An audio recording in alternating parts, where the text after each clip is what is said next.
Well, here is a delicious way to make something different from those cherry tomatoes that are so ripe and so good all summer long. Chef Cassandra Walters from Pomodoro East is back with us, and we're making a really unusual appetizer. I wouldn't have thought to make a jam out of tomatoes. Yeah, it has a little sweet to it. It has a little savory to it.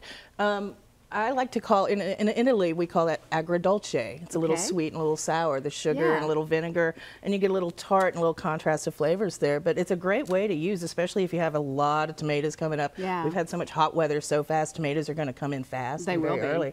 So this is a great way to use it and can it and jar it. Okay, so you've started with 2 pounds of cherry tomatoes. I did, and just the tomatoes, just right out of the package. You don't have to cut them, you don't have to split them, nothing. The heat and the sugar and the salt are going to do the work for you. Really low and really slow, and then eventually we get this really cool, thick, glossy jam. There's nothing in there else thickening it but the sugar and the spices. How long does it take for it to kind of break down like that? About 30 minutes to 45 minutes. You have to put some love and some time into it.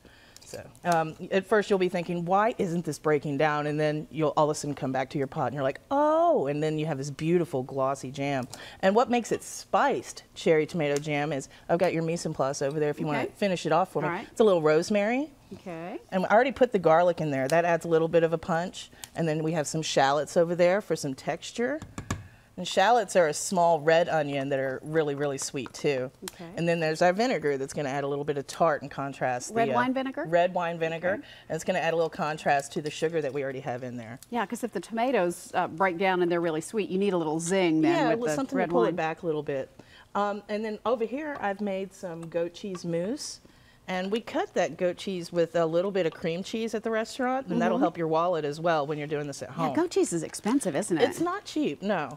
But and it also mellows it out. Goat cheese is very tart and very tangy, and so the cream cheese kind of mellows it out. So if you didn't have a pastry bag at home, you could do that with a Ziploc, right? You can just cut the tip off the end of a Ziploc, and then yes, pastry bag, all a minute in your home. All right. I wanted to talk to you a little bit about this benefit we're going to be helping out with next Thursday. Yum East. You ready for me to put this in? I am. Here, why don't you use the ladle? It'll be a little bit easier. Great. And you just put in some Marcona almonds? A little bit of Marcona almonds. I'm going to check this out. I think we need a quality check.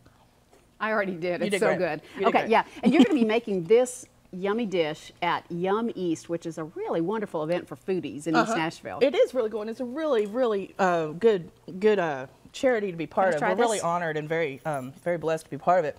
And it benefits the Fanny Battle Day Home for Children, which is for low-income or at-risk families, so they can have quality child care as well. It's been just a staple in our community for decades. It's the first year I've been a part of it. Pomodoro East did it last year, and so I'm really excited to get involved. And I'm putting a little basil in there just for color and crisp. And yeah, you fried the basil? I did fry the basil. So cool. And then you let it dry out and crisp up, and it looks like stained glass almost if you put it up in the light. And it gives it a little really neat texture too, a little bit crispy.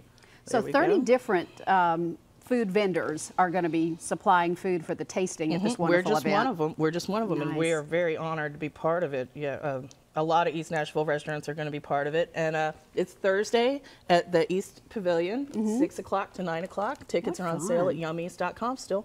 So not only great food, but you're benefiting a wonderful cause. It's helped so many families in Nashville for so many years. Oh, that's going to be great. You're going to garnish it, and it just absolutely looks terrific. It may take just a little bit of time to make this at home, but I think it's totally worth it. Thanks so much for showing us how to do it. Not a problem. It's always a pleasure to be here. All right, this is recipe number 5180. You'll find more great food over at Pomodoro East on Porter Road in East Nashville. By the way, don't miss Yum East. It's this Thursday, as we said, June 5th. We're going to link you to fannybattle.org for more information about this great event.